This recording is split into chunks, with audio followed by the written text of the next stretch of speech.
Hello everyone, this is Ermax here, and today we have the chance to be with the two founders of one of my favorite gaming distro called CachyOS. Guys, how are you doing today? Good. Hey, Thank you. I'm doing fine. Nice. So Thanks for inviting us. yeah, thanks for having the chance to speak with you guys. I thought it would have been a great, opportunity for all of us to, discover you guys and, having the opportunity to really get your vision about the distro. And, we'll talk about it, but I think it's really, really great to have you. So we're going to start with a small presentation because obviously we talked a little bit before, like via Discord. So I think I know you a little bit, but our viewer maybe never had the chance to talk to you. So can you, just introduce yourself really quickly? We'll say like start with Peter, for example, and like that we start the podcast. Yeah, sure. Hi, I'm Peter, and I am 26 years old. Started with Linux in around 2019, and yeah, I'm living in Germany, near to Munich. Yeah, that's it. Nice. And what about you, Vlad? Well, I'm Vlad. I'm 20 years old. Live in Russia currently. Maybe I will soon move to Peter. Maybe. Maybe. Nice. Okay, that's cool. So just for us to understand, like how long have you been into the Linux world? And I know it's going to be maybe complicated because we are two there, but let's keep the rhythm as like Peter start and Vlad continue, for example. Like what pushed you to go toward Linux? It was mainly some privacy reasons. Like Windows had some issues with privacy, and then I just looked into Linux and also founded the Raspberry Pi and made a project there. And yeah, that's bring me into Linux. Yeah, and then I discovered also that I can use it on a desktop and how deeply it is and how much technical things you can do there. Oh wow! So what were you doing with the Raspberry Pi was one of your first approach toward Linux? Yeah, correct. And some servers and self-hosting things like self-hosting Bitwarden, mail servers, websites. Yeah, and on the Raspberry Pi, I made a project for my technical environment protection. Okay. And yeah, there I got deeply into Linux, learned it a bit, especially Docker. Oh, Yeah. nice. Okay, that's cool. What about you, Vlad? Well, my journey kind of started from a friend from school, which had Ubuntu installed on his PC. And then I slowly started to test it myself on the VM, and eventually I started using Linux full-time on USB, on portable USB. After that, I kind of did experiments, moved to macOS, and then straight to Arch Linux. And kind of at this point, whole journey with CachyOS creation started. For me, trying to understand new gesture and that stuff. Okay, so that's good you are making this transition. So like, how did you guys met? It was quite Telegram. funny. Okay. Oh, Yeah, that was Close our friends with Telegram, that. and yeah, a friend of us had connection to Vlad and me, like that we had just a connection to each other. And I think Vlad was maintaining FireDragon or LibreWolf at the AOR, and yeah, like this we met each other slowly, and yeah. okay, so that's interesting. So you were both you connected through the AUR, correct? Just for me to see if I understand correctly. Like one of the projects that Vlad was maintaining. I'm not sure right now if this was via the chaotic area or I if mean, it was. yes, I've met my friend at the area when he was maintaining Firefox fork, and he like invited me to Telegram to talk about deploying on his infrastructure to build it, and eventually we met with Peter from that friend. Wow, interesting, man. So you met each other, and then so yeah, what happened about like what was the main reason to start CachyOS? I think this was triggered by the RFC from Arch Linux to introduce optimized repositories. And then I at this time I already worked on some kind of custom kernel, and like the current kernel is already, but it was in a much worse state compared to now. And yeah, I worked with Hama together. That was the creator of the Kakule and Cachy scheduler. Like Kakule was the newer one of the Cachy scheduler, and yeah, there we started and with modifying some Arch install scripts and doing optimized repositories by a script, so that wasn't enhanced like it is right now. And yeah, that was mainly the trigger point. Wow, okay, that's pretty cool.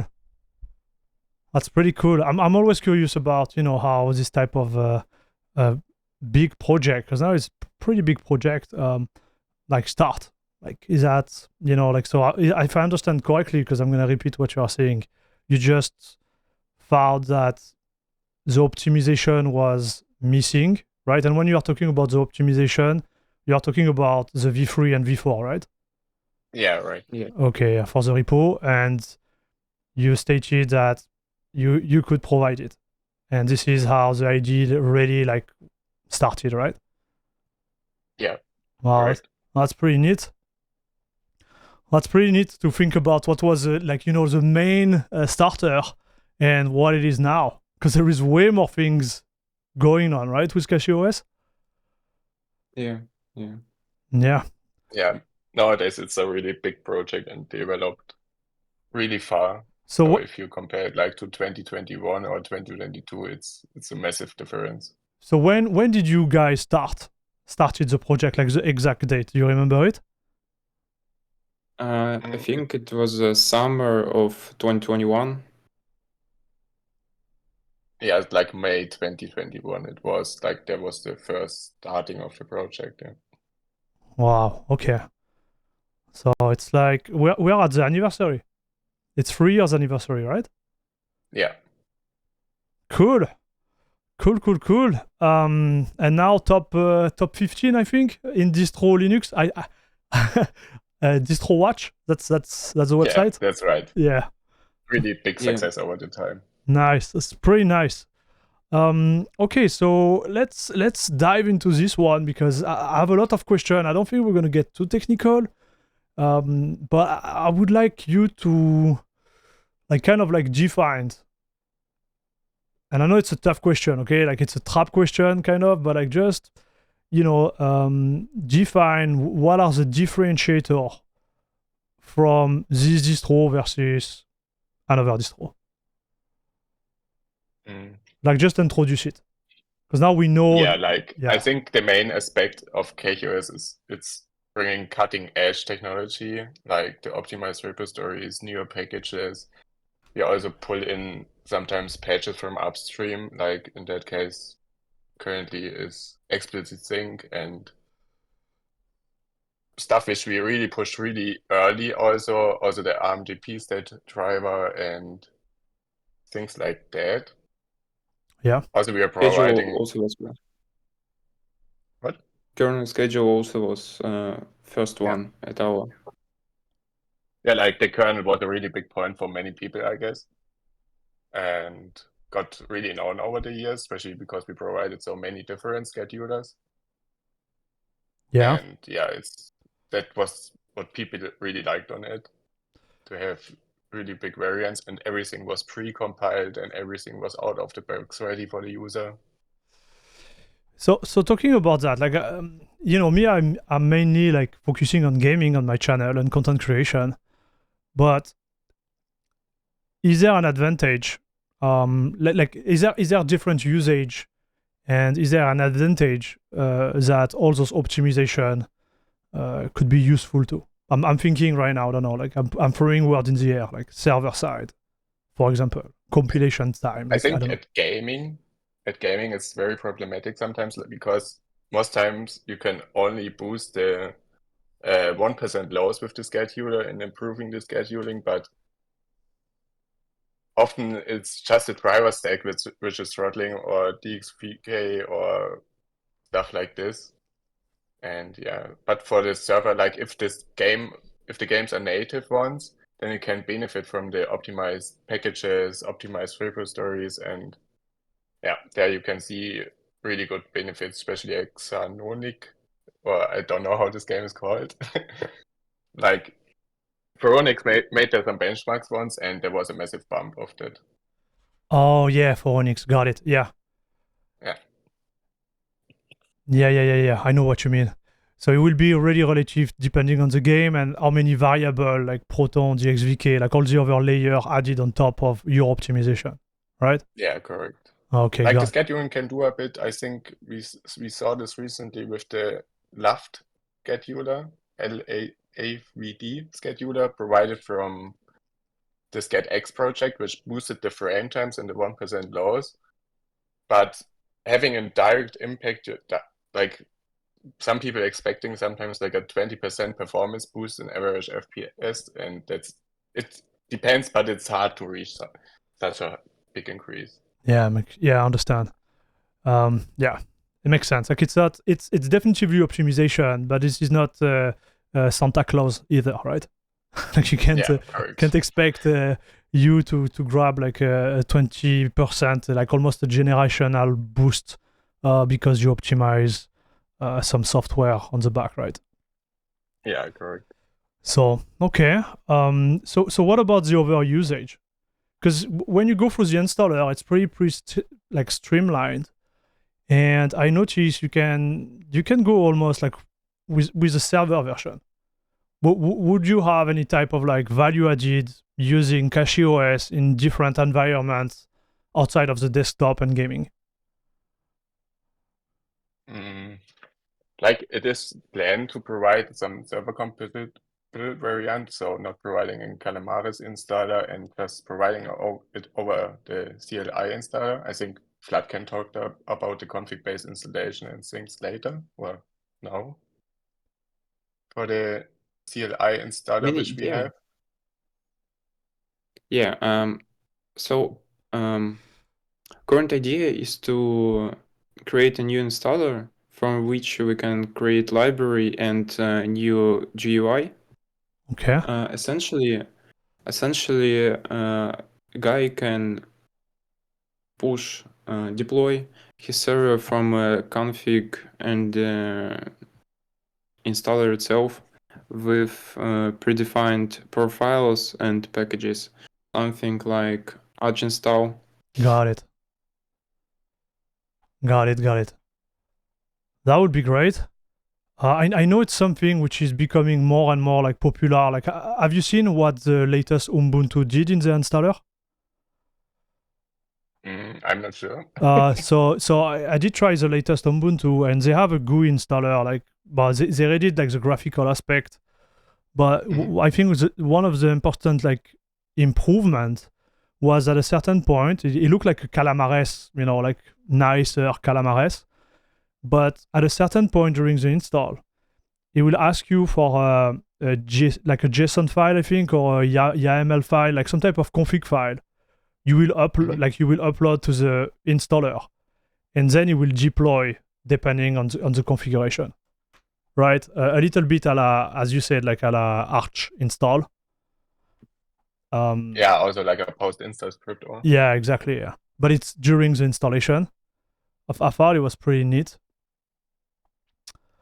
But I get it. So this is one of your projects, right? Like this idea of like deploying the distro this way. Yeah, that's also that. So the main focus, I think, will stay on the desktop because we are providing the really good job, I think, especially with the pre-configured settings and also the driver installations, and the kernel is very tuned for the desktop and interactivity, but providing an config-based server installation which doesn't require a GUI or equal is also in our scope. Got it. I was just a question, right? Like, it's not like you are supposed, some people are expecting you to work on the server side. I was just curious. All right. Yeah, I mean, for the server side, it's also really good to have CachyOS because it provides quite many optimizations to the optimized libraries and packages. Okay. So, for example, if you look into our GCC, like our compiler, Yes. it has around 10% faster compilation speed compared to the default one. And for example, for companies, this can make or for bigger deployments, this can make a difference in terms of money cost and so on.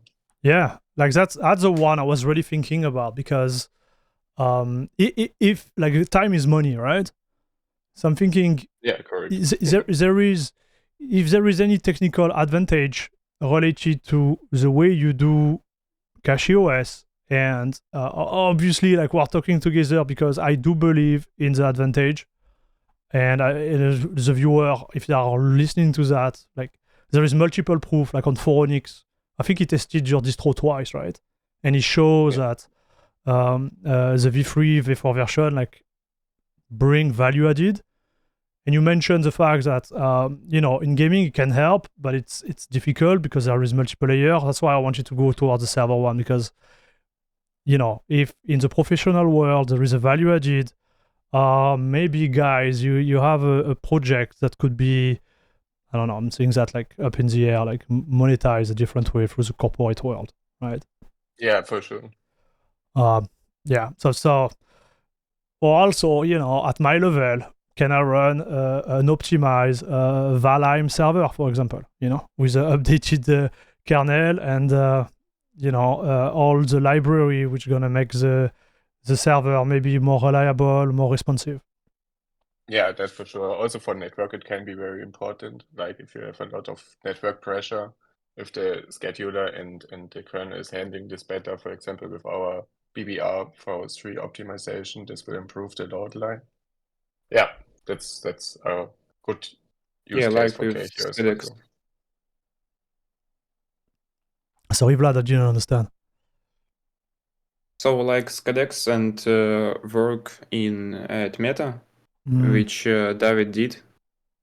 Got it. To improve Meta infrastructure, and they saved some amount of money.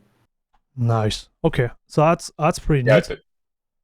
that's also a very interesting topic with ScaDex, and like with the runtime schedulers they are working on, and they're trying to merge the special into the kernel. Okay. Yeah, and at Meta, it's already provided as default in their server. They, of course, use a customized version of an exec scheduler. I think they are using the layered version. That's some kind of C group-like scheduler where you define how tasks perform or how they do the task. Yeah. Interesting. And they saved a lot of money to it. Interesting. So, okay. So let's continue in that direction. So now we understand, like, where you guys like come from, how the distro like came up, and what are like the, I would say, like, main advantage towards those distro when it comes to usage, whether it's on the desktop or on the server side. What like when you install, so who is your, like, who would sorry, I'm having a hard time right now, but like who would your distro be focusing on? Like, is it for a total beginner? Is it for a really advanced user? Like, in your eyes, when you build it and continue to create this project, like, what would be the target user here? I think currently gamers Yeah. is like our user base. But also at the start, we thought that CachyOS is for some testers, advanced users, and so on. Got it. It would make sense. So it moved a bit from the first perspective. Like we didn't had earlier like everything was more CLE-like and CLI-like, and we had a command line, and nowadays we've implemented, or Vlad has implemented a lot of features in CachyOS Hello to update the system, to remove the DB dog, or to rate the mirrors. And yeah. Okay, yeah. So I'm gonna talk about. It's also getting easier to use CachyOS for new beginners, but I think there should be still some bit of Linux experience to use CachyOS. But generally, the community is very helpful and also to beginners. Yeah. Okay, that makes sense. I'm with you. I'm on this bot with you guys. I'm on this bot with you guys. I do believe. Yeah. So that's Are good. you still here? Yeah. Do you hear me? Hear you, I guess. The famous Wayland. I'm not used to it yet. Okay, the global shortcut. I'm not used to it yet. I'm sorry, guys. It's fine. But yeah, like I'm on the bot with you guys. Think you can do the XOR mode, like you enable in Plasma global shortcuts for XOR apps for X11. Oh yeah, that's right. I've been too lazy those days to do this type of thing. I'm gonna have to try it.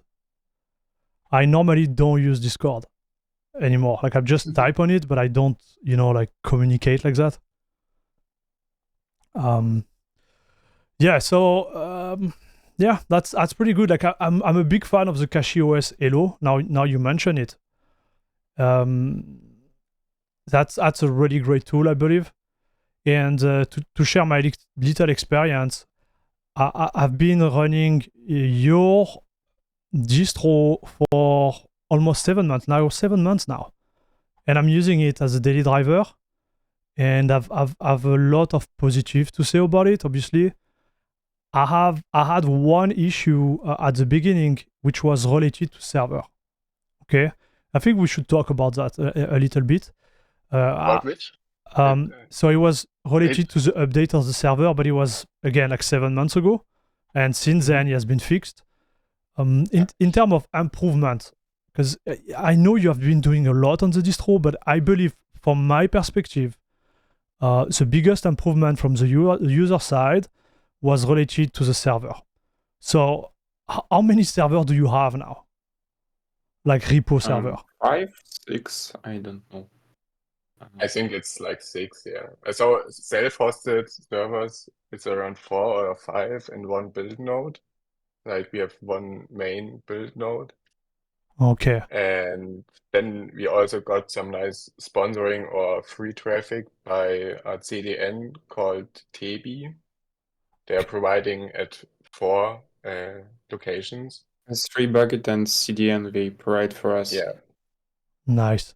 I have to tell you guys, like this is one of the best experience I have in terms of like download speed and server availability. So I don't know, maybe it's related to my connection, but I can see the bump between 7 months ago and now. I max my connection each time I need to download an update, and this is wonderful. Yeah, generally we are really well covered over the world. We had 7 months ago, for example, only one USA mirror, but then we got first the CDN from Saul, which is also a contributor and is in the team. Okay. And after that, we got the TB CDN, and yeah, so this improved the download speed massively for most users. Yeah, that's really nice. I think that's a big value added. Like from Europe location, it was almost all-time good quality and speed for us, but US really lacked speed. Oh, okay. Well, now like the German servers are also less expensive than the US ones. Well, now listen, I don't see any problem down there in North America. Yeah, that's great to hear. Yeah, that's pretty cool. Glad to see there are improvements visible. Yep.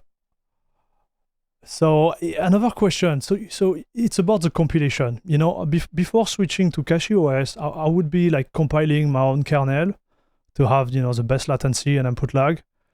And you compile so much packages. Okay, if you go on your Discord, you have even this bot will show up what the actual server are compiling, what is going on there. I have multiple questions towards that. So, like, how many are the servers that distribute the data the same as the ones that compile? Because it looked like Correct. a lot. Yeah. Wow. Yes, correct. Okay. What will be, because this is question too, like that's one of my friends. So one of my French buddy, he tried the distro. I've been telling him to try it for a month, and he's a content creator too. And he was like, no, blah blah blah. Like it's Arch. You know, he's more like a stable type of distro type of guy. And I was like, just use it, try it. You will be amazed. It's super simple to install, and he has obviously like experience. I think he has 10 plus years on the desktop Linux.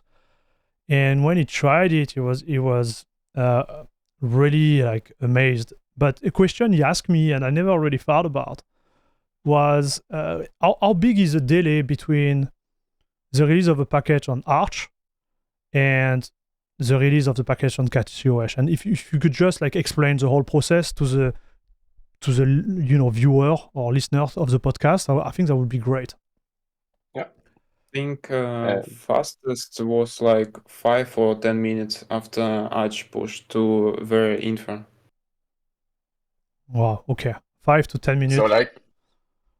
So like we are checking our repository compared to the Arch one. For that we are using their state file. They provide some kind of state file in which state the repository currently is. So the Arch repository, if we see this, we queue this package. I think Vlad can go deeper into this. And yeah, it depends commonly how long the delay is. There's actually sometimes some big rebuilds. For example, when the Python rebuild there was like 1,000 packages of rebuild, but for that we have implemented some kind of mechanism that we remove temporarily the packages from our repository, and the user will get the packages from the Arch, so they don't face some partial upgrades or equal. Oh. And yeah, that's also the point why, for example, the Python rebuild was for no user really visible that there was any issue. Okay, that's really cool.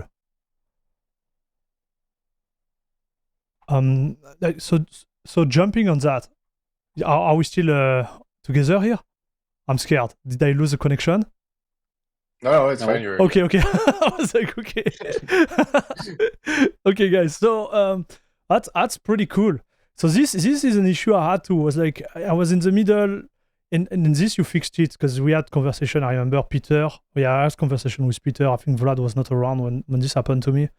Related to, you know, some packages got updated on the server, some are not, and you reboot in the middle, and then you have a problem. But if you fix that, so I'm guessing like this is what you mentioned about the fact that you have a specific rule within the way it works on your hand. correct. To avoid this type of situation, and this is great. So that's pretty cool. For example, building 1,000 packages just takes a while, so it's better to just deploy, or the user gets the Arch packages temporarily, and then if they update again, they get ours. So just to mitigate such issues, and this works really good nowadays. There are other rebuilders which have their massively issues, like there are other which provides also optimized repositories, like around 2 weeks delay at the Python rebuild, and yeah, that's really crazy. That's nice. This is nice. Yeah. I do believe it's one of the main feature, right? Like obviously the packages, but the packages they need a distribution, and they need a distribution model which work. And I have to say, like from my little experience for the last 7 months, it does work, and I've seen the improvement too, right? Because when you build something, sometimes it's not perfect at the beginning, but you can tell here like it's getting way better, which is nice to see.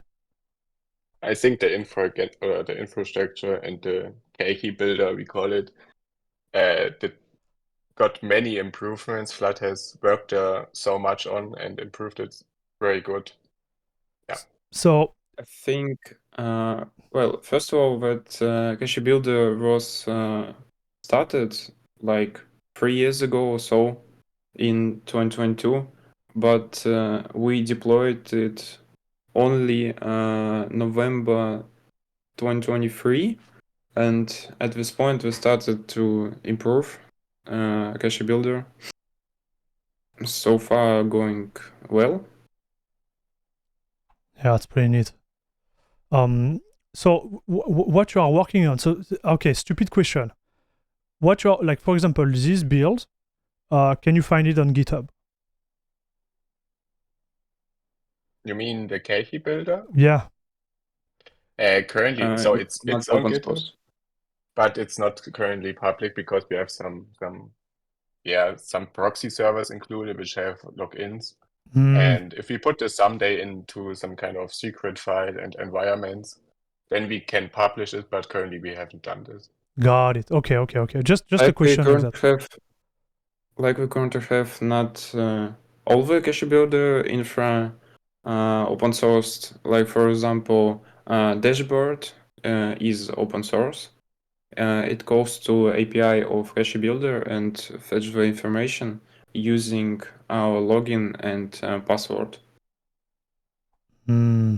Okay. I So will send you a screenshot if you want. no. It's okay. Like I get it. So it was just a question because in my mind I'm like trying to understand for the end user what is visible and not visible. So let me explain.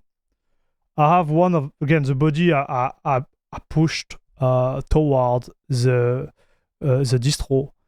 He told me, you know, I like project, but this project is like, you know, on Arch and not stable, whatever you think about that. I don't share his vision, but this is another subject.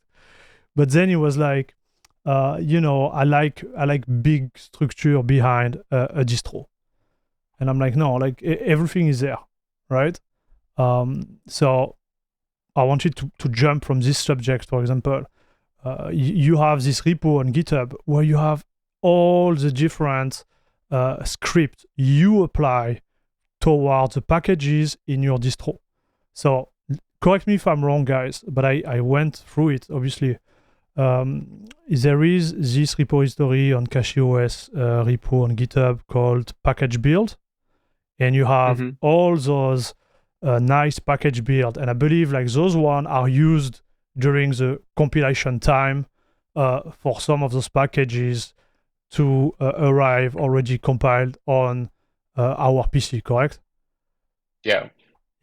And as you know, we have some kind of different repository. Like one is called CachyOS V3 or V4. Yep. There are customized packages in which you can find on GitHub, like CachyOS PKG builds, and there are the customized packages in. For example, we are optimizing GCC with PGO, optimizing Python with Bolt, and generally a lot of customized packages compared to Arch. And then we have the other repositories, which reflects exactly the Arch repository. Got it. To have there some kind of like just to difference them, because some people complain in the past that it's not okay to move everything into one repository, so we made a split there. So sorry, I didn't hear the last sentence. You say some people complain about what? About the repo layout, because earlier we had everything like mostly in one repository, and people didn't like that, for example, if they didn't want to have the customized packages. So they can just exclude them, for example. Oh, got it. Okay, now I understand what you mean. So they still have access to all of them, no problem. That's the idea. Yeah. Okay, yeah, that's cool. Yeah, because you see, he was asking me this question, and I didn't have the technical ability to tell him, like, you know, like, and making sure, because I couldn't find the script that built v3 and v4. So I'm like, I can't answer you this question, right? So now you explain why it's not available, everything makes sense. So okay, so that's pretty neat. So another like okay, stupid question for me. By definition, CachyOS is Arch with patches, right? Yeah. Okay. So it's completely based on it. Some packages are sometimes newer. For example, we push like the NVIDIA driver earlier, but generally it's completely based on Arch and is following Arch defaults. Okay. Just I to mean, we would like to push earlier Python and LLVM, but sometimes it's a burden of a mess to maintain compatibility with Arch and don't break. yeah. And you know, from I'm not a dev, but from my user standpoint, I think and from I would say like more like a you know, community builder or you know even business standpoint, this type of time eating area, in my opinion, is not worth it, right? Because you don't want to fall in this trap where you spend time like recreating the wheel where you have already a base Arch, which is, in my opinion, like super solid. I mean, at some point, it like if we can sometime work at full time on the project or equal, because currently it's just some kind of hobby project and we are working through our normal job on it. But if we would have some time at some point the power to maintain like some forking of Arch and pushing it manually, that would be really great. But currently it's not so far. Yeah, I Like, understand what would you be mean. great to also have ARM builds, like for M chips, Apple M chips, or Raspberry Pi, and so on. It would be good to have at some point. Currently, Arch Linux ARM is in a bad state. So we kind of. I know what you mean.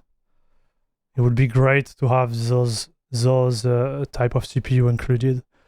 So so this is something we didn't talk about, but obviously you're just doing x86 x86-64, right? Yeah. Okay. So Arch Linux has some kind of forks also, which providing for different CPU architectures, but yeah, they are sometimes not or often not good maintained currently. Yeah, I do believe it's a lot of work too, right? Yeah, like I have one of my buddy which is at Arch, and he was telling me like even if it's a you know well known distro and widely used distro, it's still a small team, right? So yeah, there are not many people at Arch Linux, yeah, right? so It's a very small core team. yeah, so that's why like it's tough. So not having high expectation, and I also believe you know like you guys did a good job, you know, focusing on what I believe is important for the project. Yeah, keep it this way because I've seen like I've had the opportunity to test many distros the last years, and digging into some of those projects, I can see that some of the maintainer, founder, dev, they just lose themselves in path, which makes sense for them, but doesn't make sense for the distro itself. I don't know if it makes sense, but Yeah. it's a hard one. I think you know if the trade-off is really toward optimization of the packages, it should just be focusing on that. When you know like when you arrive at the level where it's rolling at like 125%, like everything you can handle shock or whatever, you're solid, you know, maybe you can dream about something else, but focusing on what you are good at is important. So that's pretty cool, you know. I think that's pretty cool. I don't know, so you see like when I see what you provide, I'm wondering why other distro are not starting to look after that. So let me explain my thought.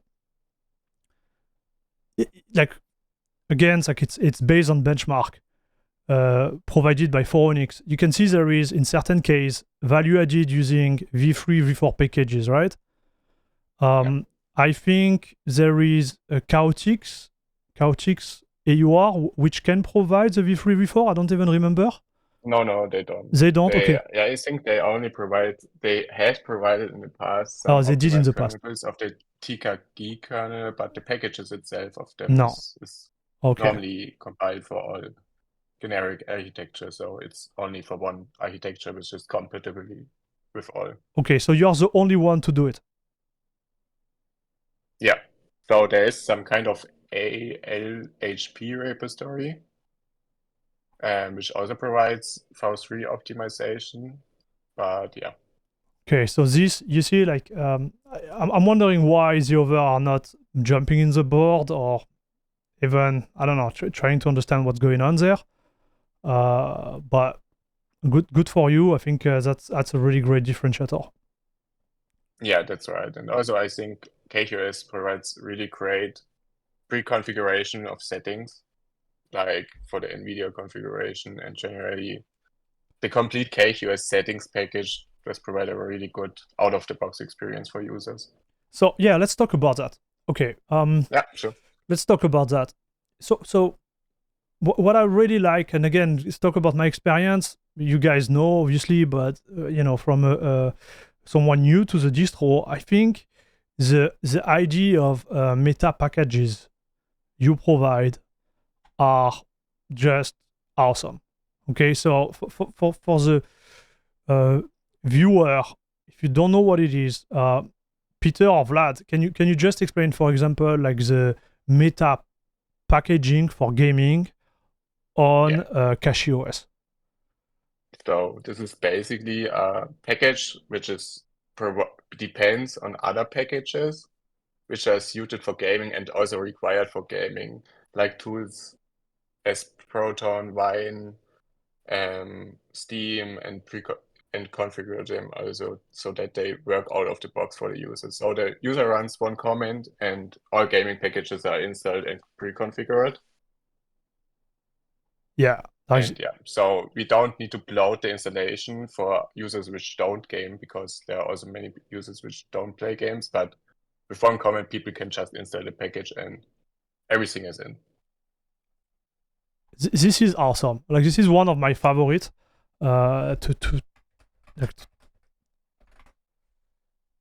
think you lost again the Discord mic. Okay, so this is one of my favorite, guys.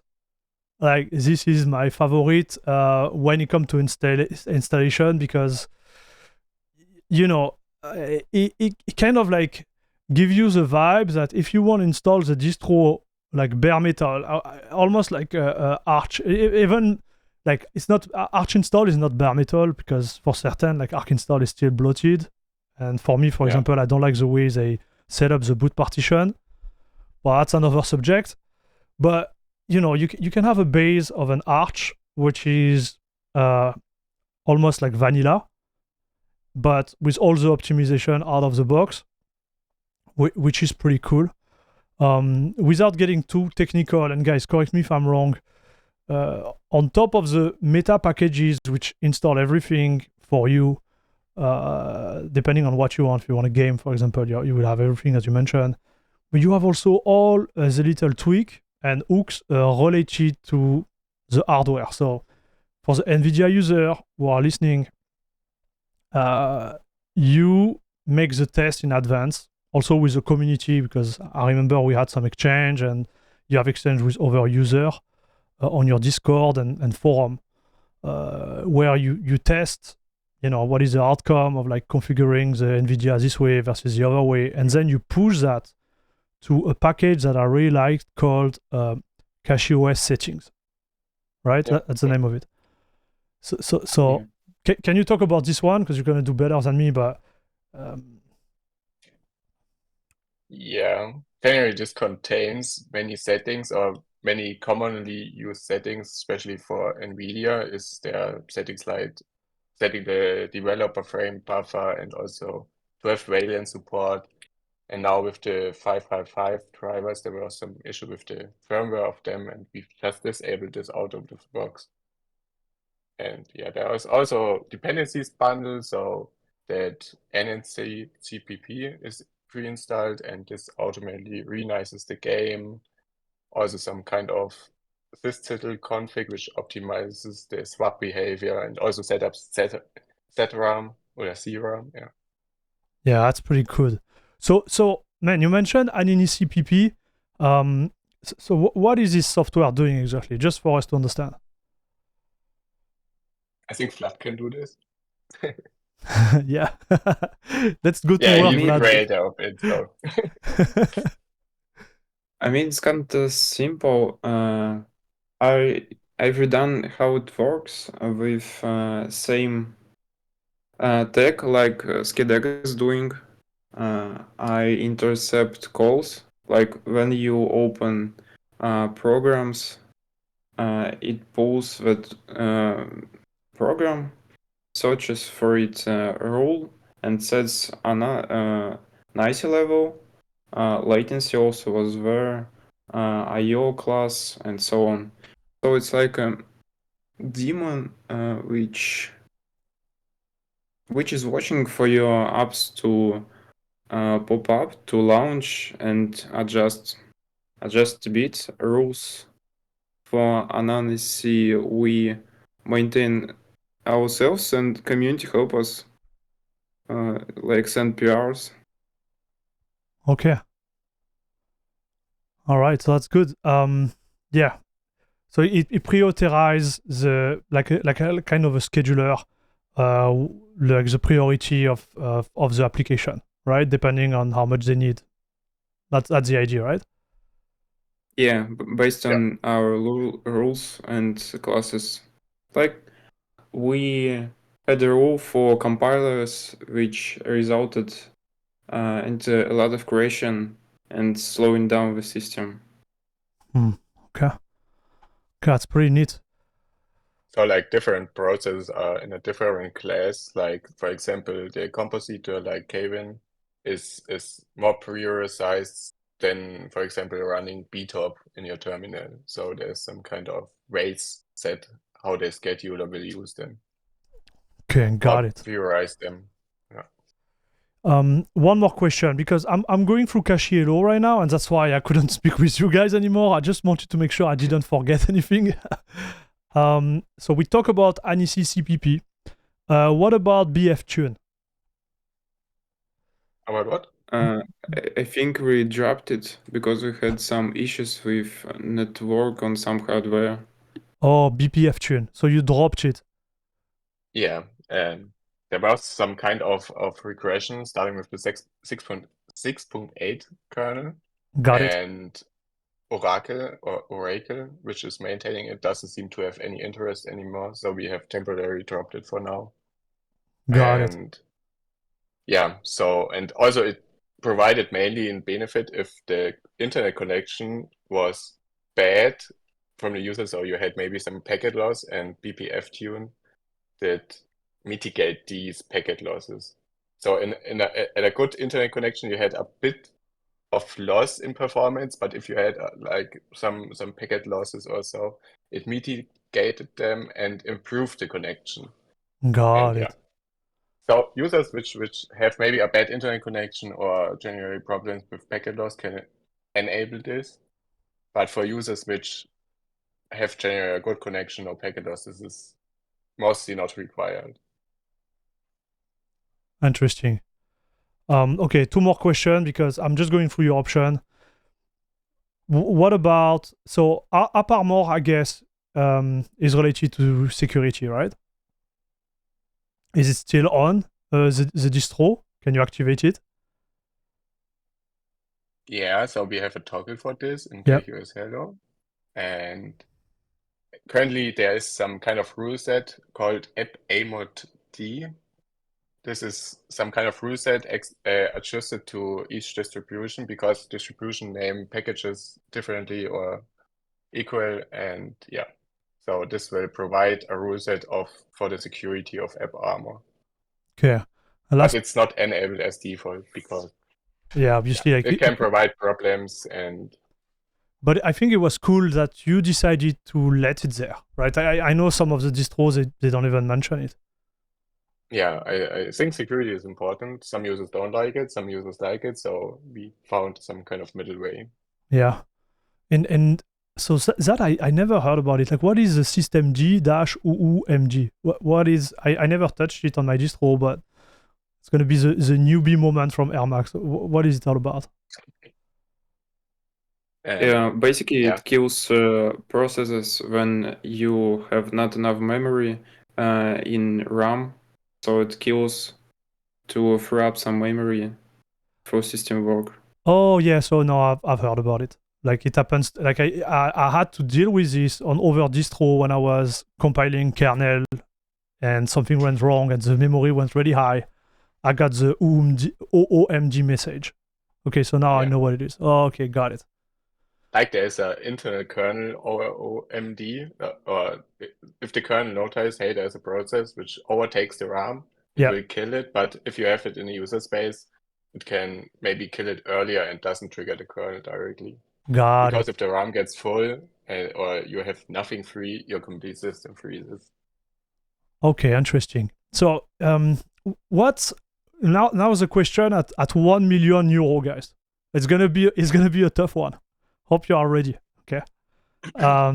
After you install CachyOS on your main PC, like what do you have to do to optimize? Like, is there something? Because this is one of the questions I have, right? Like from the viewer, and they are like, I installed CachyOS, and what am I supposed to do? So me, I have an answer, but I'm not the dev or the founder here.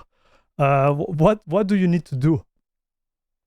Or what does Actually, nothing, because, well, mostly nothing, because everything is out of the box configured.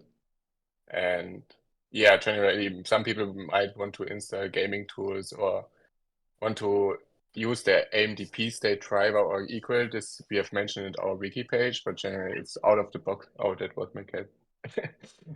Generally, out of the box is very well configured, and yeah.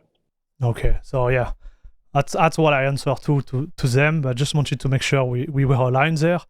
That's I believe the other biggest value added related to this distro is on the fact that you install, you have everything configured, you are good to go.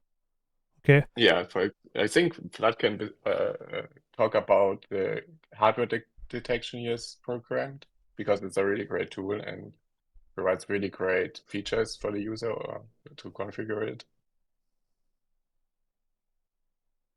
Well, yeah, basically we have a tool that auto-detects your hardware and installs packages, performs some additional tasks. During the installation, our user can also run it after installation if they had a different hardware and want to install drivers and configuration for the driver, like NVIDIA modules are handled from there, or like currently we have with Deckify, with Steam Deck, Ali, and with handled versions. Nice. So okay, so listen, you made a really good transition there. We need to talk about the Deckify. I want to know why you decided to go in that route and what you kind of like expect from it. So I think just explain to the viewer, because I'm pretty sure I discovered that I think you released it like beginning of the month. Yeah, like this was last month. Yeah. Yeah. So just explain what it is and why you are going there. Yeah, so the handheld variant, we are not allowed to call it Deckify anymore because it's a trademark, but yeah, the handheld variant is a variant which can be installed on the Steam Deck, on the ROG Ally, and provides a Steam Deck-like performance. So it has the game mode, has the SteamOS game mode, which is available on the Steam Deck, is integrated there, and yeah. And many people, or there are other distros like Bestside or Equal, and these are immutable, which means user can't change anything on their system really, because it's based on snapshots. This is generally very good for users which are not familiar with Linux, but many also want to modify their system. And yeah, CachyOS provides a really good alternative. That's pretty good. Yeah, and also we are using there some kind of custom scheduler called LAFD. That's a latency sensitive scheduler, which is also funded by Valve. They probably also want to put this soon in.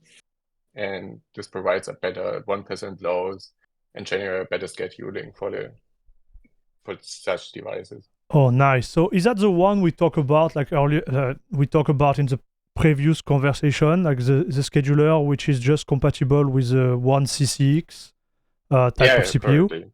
That's this one, right? Yeah. Correct. Got it. Okay.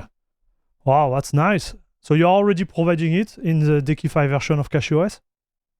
Yeah, it's default enabled, and for the handheld users. So yeah, that's the first probably distro which uses this as default, and we are seeing really good results with it. Nice. Okay, this is awesome. Like, how you guys are able to do your job and maintain all of this? Like, that's a serious question. Do you guys sleep sometime? Or? Yeah, we do sleep. I think, I don't know if Vlad sleeps. He's not sleeping so much, but yeah. Maybe he's sleeping now. I don't hear him. What's happening, Vlad? I mean, yes. Usually I'm every day on my phone, so I can like give support or update something when I'm outside, not at home, from my laptop, update packages and so on. That's cool. That's cool, guys. I want to say to you guys, you have been doing a great job so far. The distro, in my opinion, is top notch. There is one thing. Thank you very much. There is one thing. Obviously, I'm going to talk about. It's the theming, but it's personal taste, obviously. Like, and theming is really gaming. Like a little bit too much gaming for me. But I understand like where you are going there.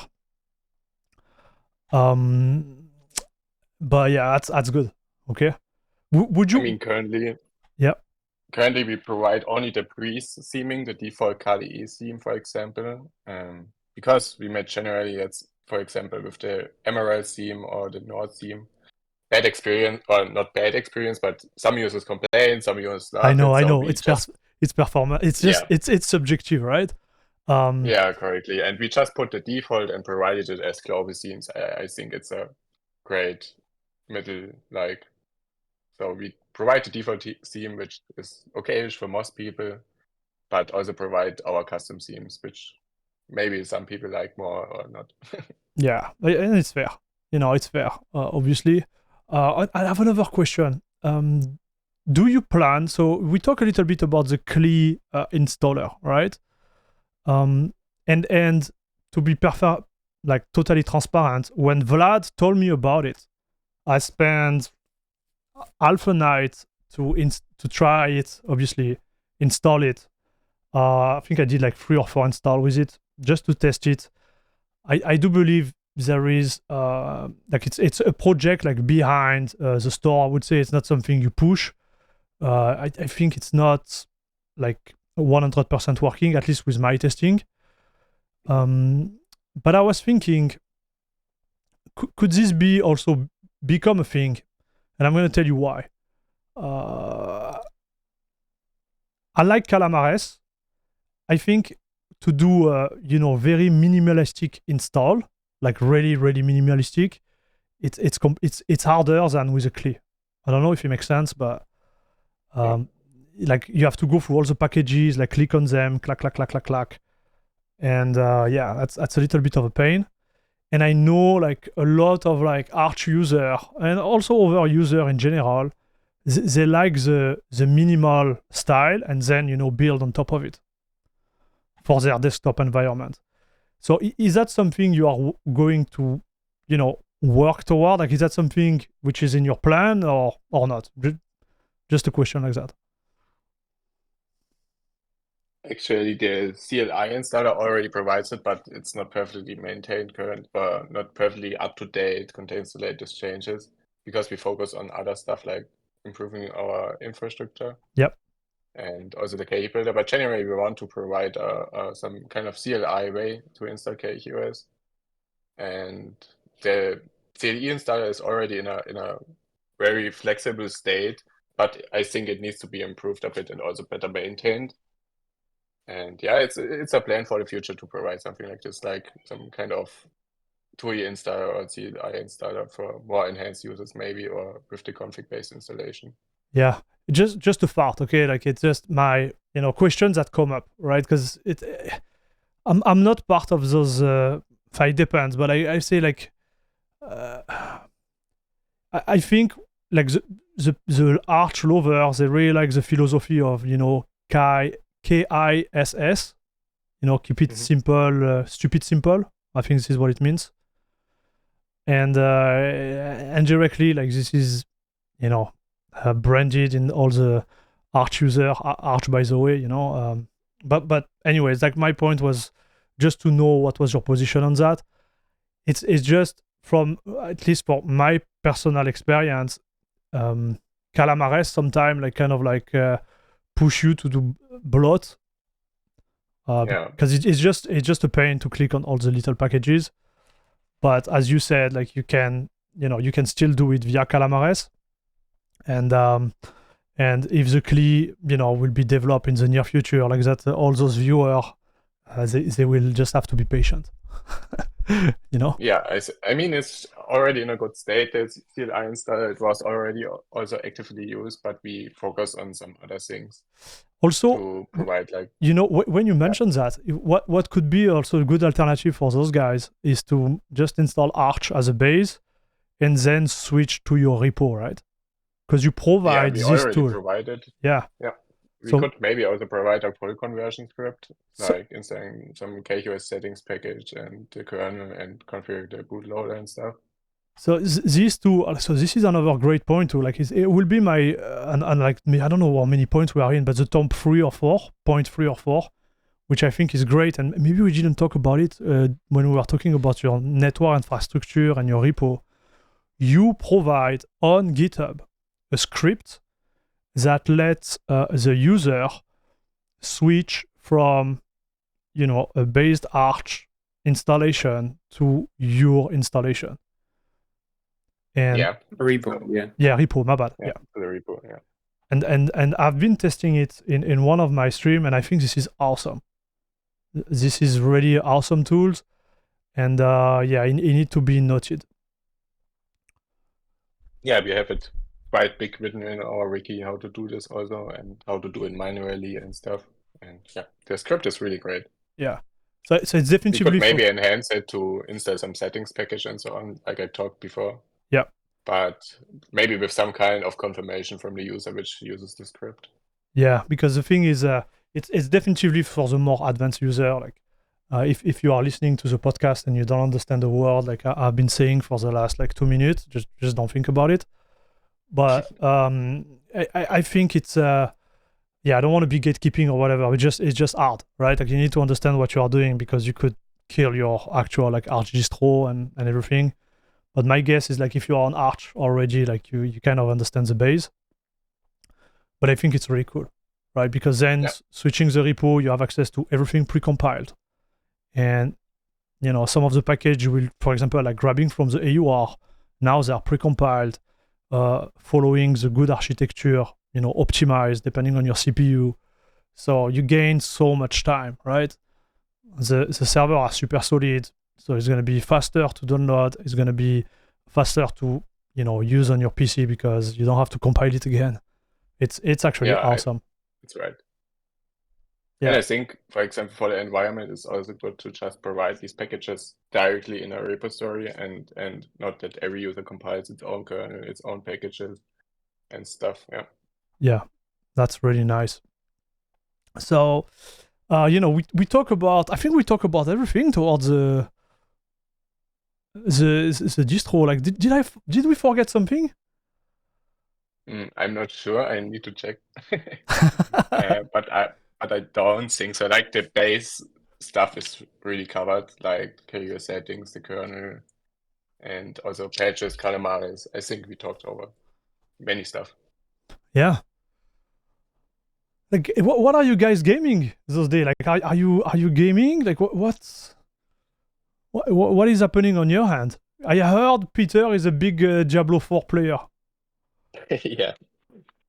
Yeah, I'm playing mostly when the season starts, Diablo, and grind like for 3-4 days, like every day, 10 hours. And yeah, that I love the grind. Nice. But over the day, I don't play too much. And yeah. That's good. And what about you, Vlad? Are you a gamer? Sort of not. Like, I used to play Doom Eternal when it came out. And I love Souls-like games. I like to play hard games, sort of. But now I don't have time to play games.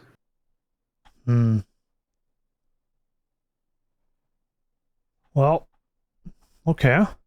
So when you guys play, like, are you playing on Cachy? I know Peter is gonna. I know what he's gonna say to me for Diablo 4, but yeah, generally I played on CachyOS Diablo, but it had some kind of memory leak in the past. Like if you played longer for like 4 or 5 hours, yeah. the game just went full of VRAM and then it crashed, or it only provided 30 FPS or so, and this was really annoying. And the only way to fix this was to hide the NVIDIA GPU, and yeah, then you couldn't use any more DLSS or equal, and the performance was also somehow a bit worse. Oh, got it. Yeah. But I've tested recently with my new GPU Diablo, and it works really good. I've played for like 3 hours, and they improved, it seems like. So Nice. there's no memory leak anymore, or because I have no more VRAM, that could be also. Okay, so the memory leak is, like, at least on your hardware, is gone, right? Yeah, correct. And that's good. That's good. Okay, so that's your game. So you know what? I'm gonna continue, like, just to make some little controversial, like, topic. I don't think they will really be controversial, but like, guys, what is your? I'm gonna ask you a question, okay? And you're gonna give me like your preference. That's something I would like to do in all my podcasts, because I think it's funny, like I think Linux user in general, we are really precise in what we want. So I'm gonna give you an example. Like, what browser do you use? I have to say I use Google Chrome. Okay. But yeah, so on my laptop I use Brave, and on my computer I use Google Chrome currently. So I guess it's. But I've also used Cary browser in the past, but sometimes with Firefox you can have problems with some websites, Right. and yeah. I use mostly Firefox, but on my phone I use Brave. Got it. Okay. Okay, that's cool. And how about you? Me, I use Firefox too. Okay. Yeah, I'm use Firefox. And we didn't talk about Cachy browser. Now I'm talking about that. I'm surprised like you are not using Cachy browser. So yeah, I think it's preference. Like yeah. So I'm more used to Chromium browsers, but yeah. Got it. And also, like, I think some of the application like wouldn't work nice, as you said, without Chromium, right? Depending on what you do professionally. Yeah, correct. Yeah. Okay.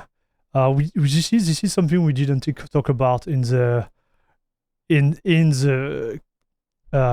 interview. It's related to, because you have your own version. I think it's based on LibreWolf, right? Cachy browser or Firefox? Yeah, it's based on Firefox. Yes. Firefox. Okay, my bad. Yeah. Well, it has patches from LibreWolf and Gentoo. Okay. And settings are like based on LibreWolf settings. Got it. Okay. Because that's a default browser when you install, Cachy default. And I have to say, like, it's pretty fast. Yeah, it's actually working well, like, at least to my experience. But because I'm used to Firefox, it's maybe stupid. I just install Firefox and I continue on Firefox. But yeah, that's also like something worth to mention. But again, Yeah, like, yep. I think it's a really great alternative to LibreWolf, for example, because it contains some optimizations from Gentoo and also gets optimized with PDO and with compilation flags, and it's currently directly compiled against our system libraries, so that should also improve the performance a bit. Nice. Okay. Second question. What terminal are you using? Enfin, terminal emulator, my bad. Console. Alacrity. Alacrity, and I've tried Kitty. Alacrity and you tried Kitty, okay. And Peter is still on console. Yeah, I like the working with the tabs very much at console, and also like the scrolling feels good, but the performance is really bad of console in my eyes. Like it's using a lot of CPU power if you're compiling something or equal. Yeah. But generally, it's a good browser to use, and I can work fast with it. Okay. What other question do I have? Because we have gamer. I think we know like what are your like favorite games there. What other question? I think we got all of them, guys. Like I want to be totally honest with you. Like I was a little bit tired at the beginning of the week. Got some little health issue. So yeah, nothing bad. Don't be worried. But yeah, I'm still not at 100%. Getting focused for all men like me more than we are at 1 hour mark right now. Is it start to be a little bit too much, you know? Yeah, that's right. Oh yeah. So okay, question: AMD or Nvidia, guys? Now I think about it. I mean, it depends on the usage. AMD is currently providing a good job in their GPU firmware, but so I didn't use the AMD GPU so far on Linux, but from the report side, which we get that, for example, that the kernel upgrade regresses massively, or the last kernel update stable kernel update didn't even start games anymore. Like such stuff is annoying, but yeah, you get the latest features with AMD, which is pretty nice. But Yeah. personally, I use NVIDIA. Okay. Yeah, it's fair. I won't be judging you. I'm using Nvidia too, so no problem. Yeah. And what about you, Vlad?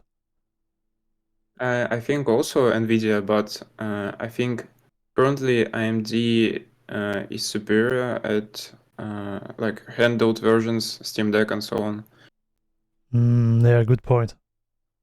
Definitively. What about this? What are you at into like CPU? Intel, AMG? Yeah, AMD. Okay, AMG. Both of you guys?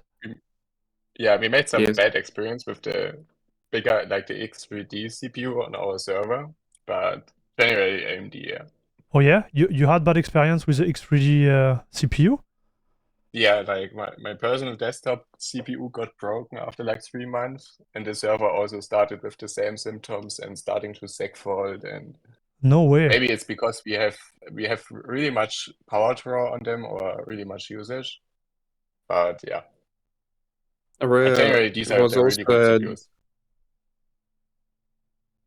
like we had the time on the server data loss when our repo folder got wiped for some reason.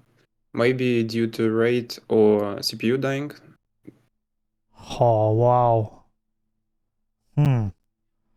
Interesting. So you thought so like this is a good question. Like this is a good I would say like subject.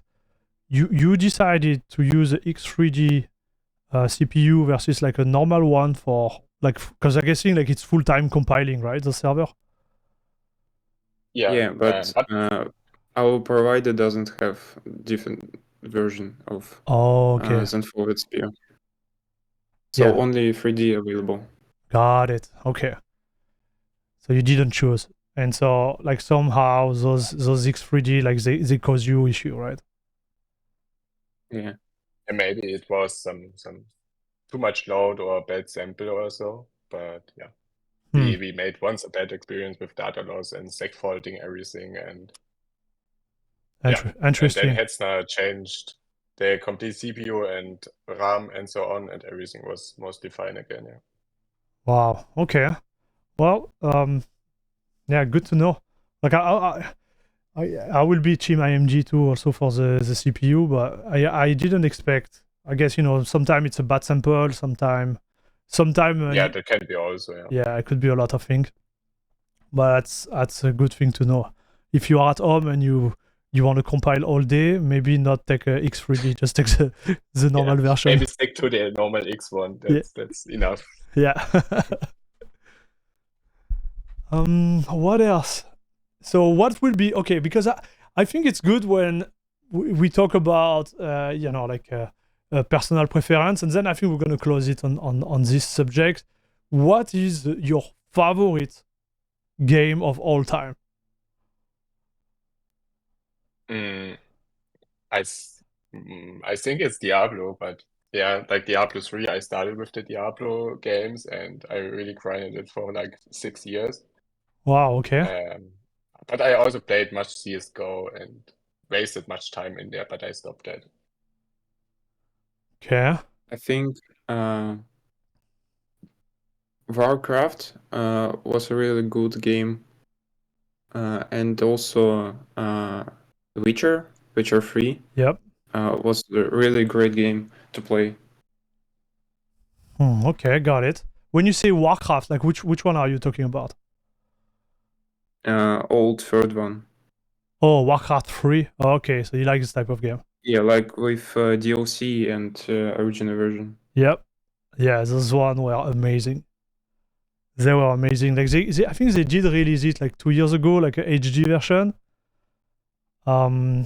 Yeah, but voice actors were much worse than the original. Yeah. Also, like somehow, like it doesn't run as it was turning, like in my eyes, in my memories when I was younger. You know what I mean? Even if we didn't have the same hardware and stuff, like if it felt better on my oldest PC in my memories and the way it ran. I can't explain why. Oh yeah, good choice, guys. Good choice. But I can see like. Which is yours? It's funny you ask that. I spend way too much time on a game called PUBG. Yeah, I know it. I think it's I would say I will classify them in the time I spent on them. Okay, so first one would be Counter-Strike Source. Like I think I have it's disgusting the amount of time I have on Counter-Strike Source. The second one would be StarCraft 2. Like I have sorry? Good choice. Yeah. Diablo 3, I was one of the earliest guys to reach level 100. You know? Oh, really? Yeah. That was really long time at this. Oh yeah, time. it was before like the beginning. Before it became easy, right? Like it was a real grind. I had a Tornado Barbarian. I was just flying through the level. I was not even like it was really fun. But then I stopped. Yeah, I think this is the game I spend the most time on, and then PUBG and Escape from Tarkov lately. But yeah, like I would be like the type of game I would be on. Yeah, good decision. Yeah, I was a bit PUBG, but didn't grind it. Yeah, and okay, another one, Far Cry 1. I think I didn't play that. Yeah, because I'm an old guy. I'm way after 40 years old, and Far Cry. This is a funny story. When we were younger, competitive game was not what it is now. So we were competing on ESL. I don't know if it still exists. Yeah, I know it. It still exists. Yeah, and there were another one called it was a German one called Clan Base. How it's good? I don't know that. Yeah, so it was Even if I'm from Germany. so yeah, and I was actually in a European team. Like my leader on Far Cry was a German guy. Oh, really? Yeah. So I was in the best or second best like team Europe on Far Cry. So you played really competitive to Yeah. this time. Yeah, so we won. I won in. So we were second in 4v4 Europe on ESL, and the prize for the first one was one graphic card. But Yeah, compared to now with 100,000 euros or a million. exactly. 1 million. Yeah. But you know that was fun. I really loved it, but it was not like a career possibility at the time, obviously. But it was really fun. So Yeah, I think so. yeah. Anyway, so yeah, that's the old days for you. All good memories. Yep. Yeah, I think we touched base on everything, guys. There is I something think else. also. There is something else you wanna talk about? You wanna add something we didn't mention? Yeah, I think we covered everything so far, which doesn't go too deep into the detail, because if you go into detail, it's maybe getting Yeah. longer. But yeah, Okay. So, guys, thank you very much for allowing me to give this little interview. yeah, thank you for inviting us. Yep. Thank you. Yeah. Thank you. That was Vlad and Peter from the CachyOS project. Have a great rest of your day, and see you in the next one. Take care. You too. See you. Bye.